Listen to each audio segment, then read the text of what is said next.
السلام علیکم ورحمۃ اللہ وبرکاتہ۔ ایک بھائی نے سوال کیا ہے کہ کچھ لوگ کہتے ہیں کہ سنی علماء اپنی مسجدوں میں اور اپنے جلسوں میں غیبت اور برائی کرتے ہیں اور اپنی تقریروں میں وہابیوں کو برا بھلا کہتے رہتے ہیں، اس لیے سنی علماء کے بیانات نہیں سننا چاہیے۔ تو جواب عنایت فرمائیں کہ اگر کوئی ایسا کہتا ہے تو اس کے بارے میں کیا حکم ہے اور یہ کس حد تک صحیح ہے کہ علماء اہل سنت کے اوپر کس بیانی کا الزام لگایا جائے۔ دیکھیے،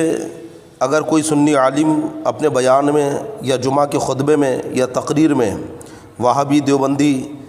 یا رافضی، خارجی، قادیانی یا جو بھی فرقہ باطلہ ہیں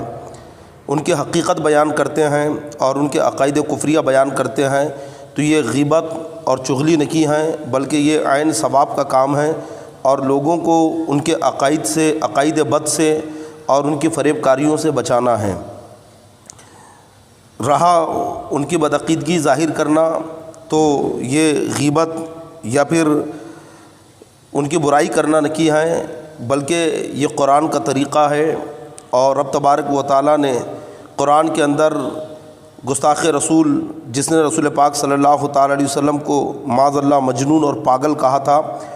تو اس نے ایک جھوٹی بات کہی، رسول پاک صلی اللہ علیہ وسلم کو مجنون کہا، اللہ نے قرآن میں اس کے 10 عیب بتا دیے۔ اس کا نام ولید بن مغیرہ ہے کہ جس نے رسول پاک صلی اللہ تعالی وسلم کو معاذ اللہ پاگل اور جھوٹا کہا، تو رب نے کلام مجید میں ارشاد فرمایا، وَلَا تُطِعْ كُلَّ حَلَّافٍ مَّهِينٍ ہَمَّازٍ مَّشَّاءٍ بِنَمِيمٍ مَّنَّاعٍ لِّلْخَيْرِ مُعْتَدٍ أَثِيمٍ عُتُلٍّ بَعْدَ ذَلِكَ زَنِيمٍ۔ رب تبارک و تعالیٰ فرماتا ہے، اور ہر ایسے کی بات نہ سننا جو بڑا قسمیں کھانے والا، یہ یہاں سے اس کے عیب اللہ نے بیان فرمائے، بڑا قسمیں کھانے والا، ذلیل، بہت طعنے دینے والا، بہت ادھر کی ادھر لگاتا پھرنے والا، بھلائی سے بڑا روکنے والا، حد سے بڑھنے والا گناہگار، درست خو، اس پر ترا یہ اور اس سب پر ترا یہ کہ اس کی اصل میں خطا، یعنی اس کی اصل میں خطا ہے، وہ ناجائز اور حرامی ہے۔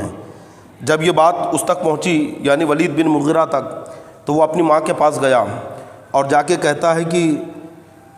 محمد عربی صلی اللہ تعالی وسلم نے میرے بارے میں 10 باتیں کہی ہیں، تو 9 عیب یقیناً میرے اندر ہیں جو میں جانتا ہوں، لیکن 10ویں بات جو کہی ہے کہ میں ناجائز ہوں، حرامی ہوں، تو یہ بات اب تو واضح کر ورنہ میں تیری گردن اڑا دوں گا۔ تو ماں کہتی ہے اس کی کہ ہاں یقیناً تو اپنے باپ کی اولاد نہیں ہے، کیونکہ تیرا باپ نامرد تھا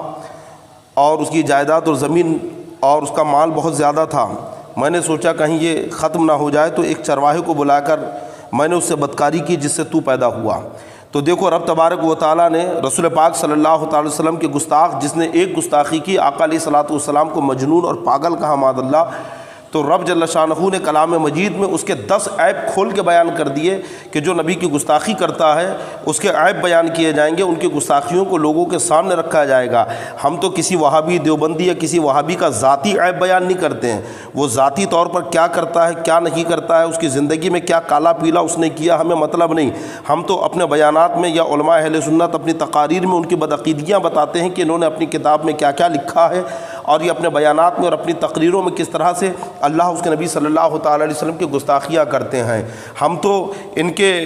جو قول اور فعل ہے یا ان کے جو قول اور جو تحریر ہے وہ لوگوں کے سامنے رکھتے ہیں، ان کی ذاتی باتیں ہم کبھی بیان نہیں کرتے اپنے بیانات میں، لیکن اللہ نے گستاخ رسول کی ذاتی باتیں جو چھپی ہوئی تھی وہ اللہ نے نکال کر بیان کر دی۔ اس سے اندازہ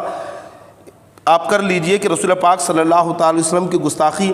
کتنا بڑا جرم ہے کہ جو گستاخ ہوگا اس کے ذاتی عیب تک نکال کے بیان کر دیے گئے، اور جب دنیا میں اتنی رسوائی ہے تو آخرت میں اس کی کتنی رسوائی ہوگی۔ یقیناً جو آقا علیہ الصلوۃ والسلام کو